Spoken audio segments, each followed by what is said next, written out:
Bon, alors il paraît que faire des vidéos d'achat de comics, c'est un peu comme faire des vidéos d'actu, et que c'est bien pour ceux qui suivent pas l'actu des sorties. Alors pour vous, voici ma toute première vidéo de mes achats depuis le début 2025, et vu que ça fait beaucoup, je vais diviser ça en 3 parties. Rassurez-vous, par la suite, je ferai bien une vidéo par mois. Voilà la pile, j'ai calculé, il y en a pour... Non, en fait, j'ai pas calculé, je crois que je préfère pas savoir. Pas du tout dans l'ordre, avec un petit résumé de rien du tout, c'est parti. Ben tiens, quand je vous disais que j'avais aussi de la merde, je vous présente Kali. Fuyez, n'achetez pas, les couleurs sont pourries et l'histoire aussi. T'y crois pas une seconde à cette nana prise d'une soif de vengeance tellement énorme qu'elle meurt jamais. De plus, le Deus Ex Machina à la fin, ça gâche encore plus tout que tout le reste avant. Très mauvais titre, à fuir absolument. Barnstormers de Scott Snyder et Tula Loley. Paru en avril 2025 chez Delcourt, l'histoire se déroule dans l'Amérique de l'après-première guerre mondiale, à l'époque de spectacles de voltige aérienne appelés barnstorming. Hawk, un ancien pilote de guerre qui gagne sa vie en réalisant des acrobaties aériennes, rencontre Tilly, une jeune femme fuyant un mariage arrangé avec un riche héritier. Ensemble, ils forment un duo de voltigeurs amoureux, parcourant les États-Unis à bord de leur avion tout en étant poursuivis par un détective engagé par la famille de Tilly. On nous titille avec du fantastique en début de récit pour finalement mené nulle part, et le trio femme abusée, mari aussi puissant que mauvais et héros solitaire fait ici hyper cliché et n'apporte vraiment rien de nouveau. Ouais, j'aurais pas dû en fait. Pas vilain, franchement, je me suis ennuyé à la lecture.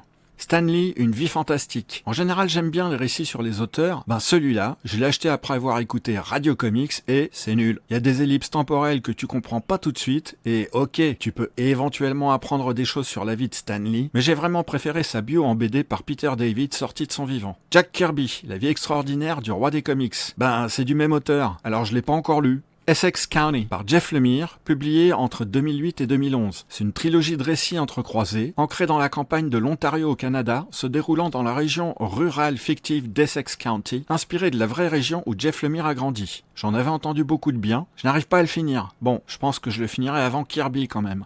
La Maison des Impies par Ed Brubaker et Sean Phillips, publié en octobre 2024 chez Delcourt. Explorant les séquelles de la panique satanique qui a marqué les États-Unis dans les années 80, ce récit mêle thriller psychologique et polar noir, rien de nouveau pour ce duo. Natalie Burns, une ancienne enfant impliquée dans une affaire de rituel satanique présumé, surnommée l'une des 6 de Satan, devenue détective privée, est contactée par l'agent du FBI West pour enquêter sur une série de meurtres liés à son passé, persuadée qu'elle est la prochaine victime. Le récit alterne entre le présent et les flashbacks de l'enfance de Nathalie, mettant en lumière les traumatismes et les manipulations psychologiques qu'elle a subies et malheureusement, la fin est à mon avis que trop évidente. Brubaker et Phillips ne font pas que du bon.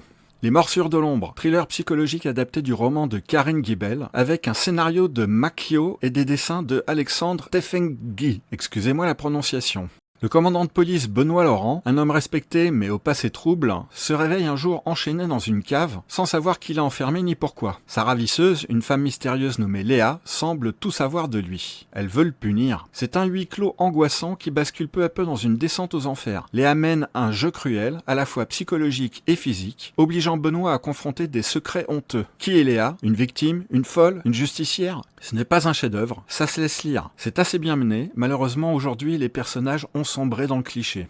Swamp Thing Green Hell, une mini-série en 3 numéros publiée par DC Comics aux USA, puis chez Urban dans le Black Label, écrit par Jeff Lemire, encore lui, et des dessins de Doc Mahnke. Pareil, excusez-moi la prononciation. Dans un futur post-apocalyptique, la Terre est au bord de l'extinction, les océans ont monté, les continents sont presque submergés et l'humanité est réduite à quelques groupes de survivants isolés. Les parlements élémentaires, ceux du vert, végétation, du rouge, animaux et du rot, décomposition, estiment que l'espèce humaine est irrécupérable et qu'il faut nettoyer la planète pour qu'elle puisse renaître. Pour accomplir ces nettoyages, les parlements créent une nouvelle créature monstrueuse, une version pervertie de Swamp Thing, destinée à anéantir les derniers humains. Une jeune fille survivante et son père invoquent l'aide d'Alec Holland pour sauver ce qui reste de l'humanité. Ce dernier doit redevenir Swamp Thing et affronter cette nouvelle menace. Alec, tiraillé entre son lien au vert et son humanité, demande l'aide de Constantine qui vit reclus dans ce monde en ruine. Ensemble, ils se lancent dans un combat désespéré contre une force primordiale, tout en affrontant les conséquences écologiques et morales de l'existence humaine. Je ne suis pas fan des team-up dans les histoires de héros, et le côté bon Swamp Thing contre méchant Swamp Thing m'a franchement gonflé. Le trait est propre, mais les couleurs trop vives et sans aucune subtilité.